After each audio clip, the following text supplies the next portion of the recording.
નમસ્કાર, good morning, જય શ્રી કૃષ્ણ. મારા દરેક વિડીયોને તમે લાઈક અને શેર કરો છો. મારી ચેનલને જરૂરથી સબસ્ક્રાઇબ કરજો, સાથે બેલ આઇકન પ્રેસ કરી દીજો. આજે હું તમારી સમક્ષ ખૂબ મહત્વનો વિડીયો લાવી છું અને એના વિશેનો વિડીયો છે જેને આપણે માં કહીએ છીએ. મધર્સ ડે આવી રહ્યો છે, દર વર્ષે આવે છે, પણ જેના નામથી એ દિવસ છે એની તુલના આપણે કોઈની સાથે ક્યારેય કરી શકતા નથી. માં શબ્દનું ખૂબ મહત્વ છે અને માં નામની વ્યક્તિનું આપણા જીવનમાં તો અમૂલ્ય, ન આંકી શકાય એવું, ખૂબ જ કિંમતી અને પ્રેમપૂર્વક લાગણી ભર્યું જે વ્યક્તિ કહેવાય, કદી ના ખોટ એની કોઈ પૂરે, એના વિશેનો આ વિડીયો હું લઈને આવી છું. માં, મધર્સ ડે. મિત્રો, 10 મે 2026 માતૃદિન, મધર્સ ડે આવી રહ્યો છે. આપણે એનું મહત્વ અને પવિત્રતા પર વાત કરીએ. કહેવાય છે કે જનનીની જોડ સખી નહીં જડે રેલો. મધર્સ ડે માત્ર એક જ દિવસની ઉજવણી નથી, પરંતુ માનવ જીવનની સૌથી મહાન લાગણીનું પ્રતિબિંબ છે. દર વર્ષે મે મહિનાના બીજા રવિવારે સમગ્ર વિશ્વમાં માતૃદિન તરીકે આ દિવસ ઉજવવામાં આવે છે. વર્ષ 2026માં 10મી મેના રોજ આ પવિત્ર દિવસ આવશે.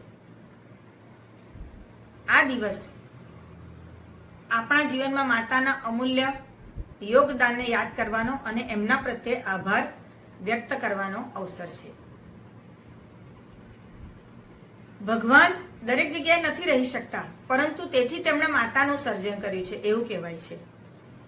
કારણ કે માતા જ એક એવી વ્યક્તિ છે જે પોતાના સંતાન માટે નિસ્વાર્થ પ્રેમ, ત્યાગ અને સમર્પણનું જીવંત ઉદાહરણ છે. માતાનો પ્રેમ ક્યારેય શરતો પર આધારિત નથી હોતો. બાળક અમીર હોય કે ગરીબ, સફળ હોય કે અસફળ, માતાનું હૃદય હંમેશા સંતાન માટે એક સરખું સમાન પ્રેમથી ધબકે છે. જ્યારે એક બાળક જન્મે છે ત્યારે માત્ર બાળકનો જન્મ નથી થતો, પરંતુ એક માતાનો પણ જન્મ થાય છે.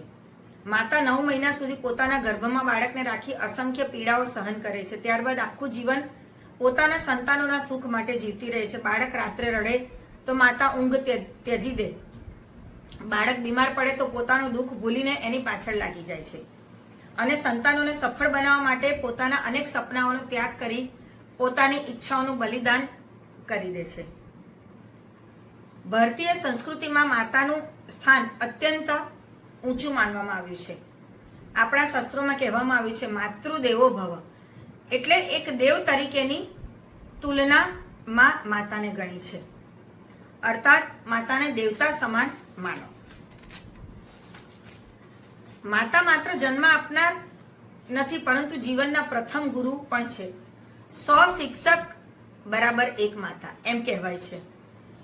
બાળક એના થકી જ બોલતા શીખે, ચાલતા શીખે, સારા નરસાનું ભાન શીખે છે. સારા સંસ્કારો, સારા ગુણો માતા પાસેથી જ એને મળે છે. કરુણા, સત્ય, પ્રેમ અને માનવતા જેવા સારા વિચારો, ગુણોનું સિંચન પણ માતા થકી જ બાળકમાં થાય છે. જો આપણે મહાન વ્યક્તિઓના જીવન પર નજર કરીએ તો દરેક સફળ વ્યક્તિ પાછળ એમની માતાનો ફાળો જોવા મળે છે. જેમ કે છત્રપતિ શિવાજી મહારાજ, એમના જીવનમાં માતા જીજાબાઈ ના સંસ્કારો જ એમને મહાન યોદ્ધા બનાવ્યા. સ્વામી વિવેકાનંદજીના જીવનમાં માતા ભુવનેશ્વરી દેવી, એમના સંસ્કારોનો પણ ઊંડો પ્રભાવ જોવા મળે છે. મહાત્મા ગાંધીજીના જીવનમાં માતા પુતળીબાઈની ધાર્મિકતા અને સત્યનિષ્ઠાએ એમને સત્ય અને અહિંસાના માર્ગે આગળ વધાર્યા. કવિ શ્રી દલપતરામે કહ્યું છે ને કે હતો હું સૂતો પારણે પુત્ર નાનો, રડું છેક તો રાખતું કોણ છાનો, મને દુખી કોણ થાતું, મહાહેતવાળી દયાળી જ માતું. મિત્રો, આધુનિક યુગમાં માણસ ખૂબ વ્યસ્ત બની ગયો છે. ટેકનોલોજી, મોબાઈલ અને ભૌતિક સુખોની પાછળ દોડતા ઘણા લોકો પોતાના માતા પિતાને સમય આપવાનું ભૂલી જાય છે. કેટલાક લોકો વૃદ્ધ માતા પિતાને વૃદ્ધાશ્રમમાં મોકલી દે છે, જે સમાજ માટે અત્યંત દુઃખદ બાબત છે.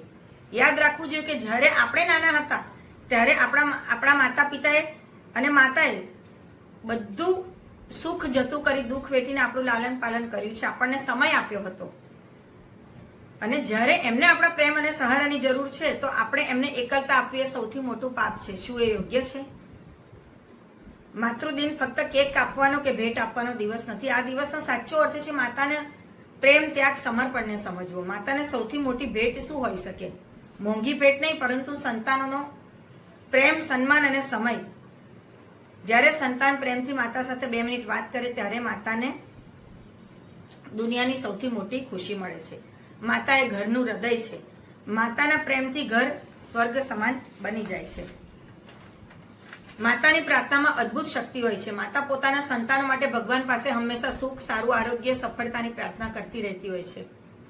મિત્રો, દુનિયામાં ઘણા સંબંધો સ્વાર્થ ઉપર આધારિત હોઈ શકે, પરંતુ માતાનો પ્રેમ નિસ્વાર્થ હોય છે. માતા ક્યારેય બદલામાં કંઈ માંગતી નથી.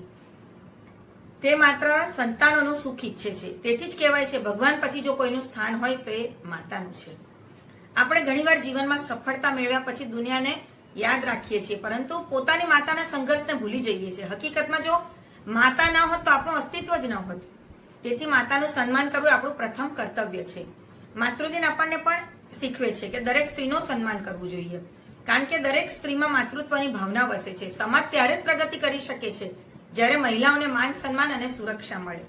મિત્રો, આજે આપણે પ્રતિજ્ઞા લઈએ, એવું માનીએ કે ક્યારે આપણા માતા પિતાનું અપમાન નહીં કરીએ. એમને આપણો સમય આપીશું, એમની સાથે બેસીશું, વાતચીત કરીશું અને એમના આશીર્વાદથી જીવનમાં સારા માણસ બનવાનો પ્રયાસ કરીશું. માતાનો પ્રેમ દુનિયામાં સૌથી પવિત્ર અને સૌથી મોટી શક્તિ છે. માતા વગર જીવન અધૂરું છે. માતાનું સ્થાન કોઈ લઈ શકતી નથી.